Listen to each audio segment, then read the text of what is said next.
this beautiful Russian girl. In the span of my career, I married 3 times.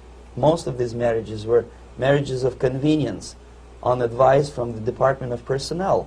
This is normal practice in USSR. When a Soviet citizen is assigned to a foreign job, he has to be married, either to keep family in USSR as hostages, or, if it's a convenience marriage like mine, so that the husband and wife are virtually informers on each other to prevent defection or contamination by decadent imperialist or capitalist ideas. In my case, I hated that girl so much that the moment I landed in Moscow, we were divorced, and I married later, second time.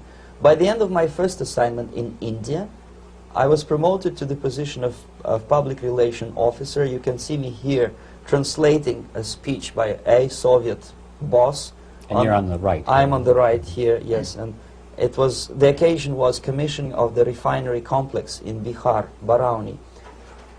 Back in Moscow, I was immediately recruited by Novosti Press Agency, which is a propaganda and ideological subversion front for the KGB. 75% of the members of the Novosti are commissioned officers of the KGB. The other 25 are, like myself, co-opted agents who are assigned to specific operations. In this particular case, you can see me talking to students of Lumumba Friendship University in Moscow. This is a huge school under the direct control of the KGB and Central Committee, where future leaders of the so-called national liberation movements are being educated and selected carefully. And some of them have absolutely, neither, this for example is a group of students from Lumumba. They don't look like students at all. They look more like military, and that's exactly what they were. They were dispatched back to their countries to be leaders of the so-called national liberation movements, or to be translated into normal human language, leaders of international terrorist groups. Another area of activity when I was working for the Novosti was to accompany groups of so-called progressive intellectuals, writers, journalists, publishers, teachers, professors of colleges. You can see me here in Kremlin. I'm second on the left, with a group of Pakistani and Indian intellectuals. Most of them pretended they don't understand that we are actually working on behalf of the Soviet government and the KGB. They pretended that they are actually being guests, VIP intellectuals, that they are treated according to their merits and their intellectual abilities.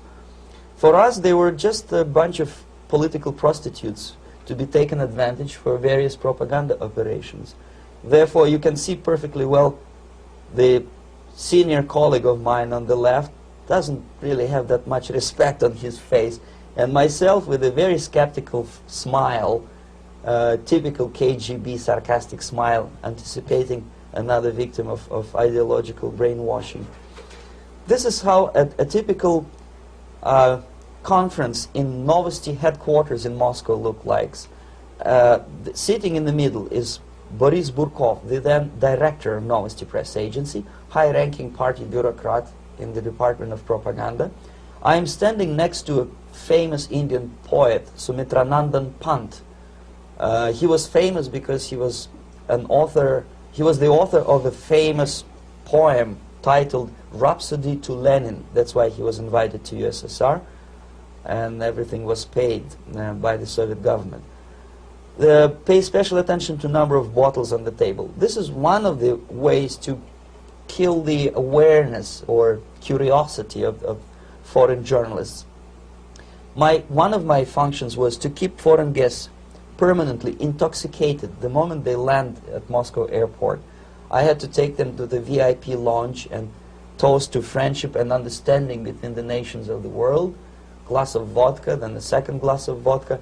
And in no time, my guests would be feeling very happy. They would see everything in kind of pink, nice color. And that's the way I had to keep them permanently for the next 15 or 20 days. At a certain point in time, I had to withdraw alcohol from them so that some of them, who are the most recruitable, would feel a little bit shaky, guilty, trying to remember what they were talking last night. that's the time to approach them with all kind of nonsense, such as joint communique or statement for Soviet propaganda. That's the time they are the most flexible. And of course, what they didn't understand, they didn't realize or pretended not to realize, that myself, who was drinking together with them, was not drinking at all. I had ways to get rid of alcohol through various techniques, including special pills which were given to me by my colleagues. But they were taking it seriously. In other words, they would consume quite large volumes of alcohol and feel quite uneasy next morning. In 1967, the KGB attached me to this magazine, Look magazine. A group of 12 people arrived to USSR from United States to cover the 50th anniversary of October Socialist Revolution in my country. From the first page to the last page, it was a package of lies, propaganda cliché, which were presented to American readers as opinions and deductions of American journalists. Nothing could be far from truth. These were not opinions. They were not opinions at all. They were the clichés which the Soviet propaganda wants American public to think that they think. Yeah, if it does make any sense at all. It sure does, because from the viewpoint of the Soviet propaganda, although there are some subtle criticisms of the Soviet system, the basic message is that Russia today is a nice, functioning, efficient system supported by majority of population. That's the biggest lie. And of course, American intellectuals and journalists from Look magazine elaborated on that untruth in various different ways. They intellectualized that lie. They found all kind of justifications for telling lies to American public. Excuse me, it was partly your job to make sure that they got these ideas, yes, and accepted them as their own ideas. Right. Actually, even before they arrived to USSR, and they paid astronomical sum of money for that visit, they were submitted, this Novosti Press agency developed so-called backgrounders, 20-25 pages of information and opinions which were presented to the journalists even before they bought their tickets to Moscow.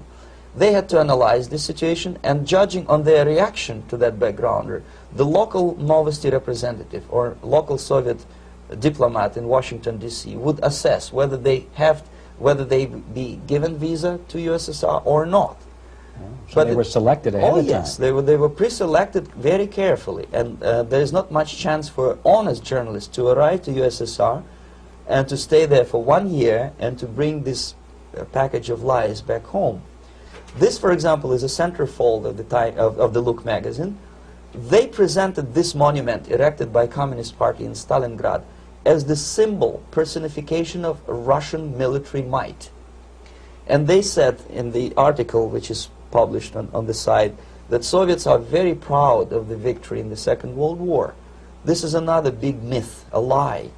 No sensible people would be proud to lose 20 millions of their countrymen in a war which was started by Genoese Hitler and Comrade Stalin and paid by American multinationals. Most of the Soviet citizens look at this type of monuments with disgust and sorrow, because every family lost father, brother, sister, or child in the Second World War. Yet American journalists who were trying to appease, to please their hosts, presented this picture on the centerfold as the symbol and personification of Soviet national, they call it Russian national spirit. And it was greatest misconception and a very tragic misunderstanding. Of course, Look magazine was not distributed in USSR. The main audience was in the United States. But I presume that many Americans, millions of Americans who were reading Look magazine at that time, had absolutely wrong idea about the sentiments of my nation, about what the Soviets are proud of and what they hate. This is a group, you see the same lady with the sword in Stalingrad. This is the group of journalists. Myself is in the center with the same devilish smile. And Mr. Philip Harrington is on the extreme left there with his camera.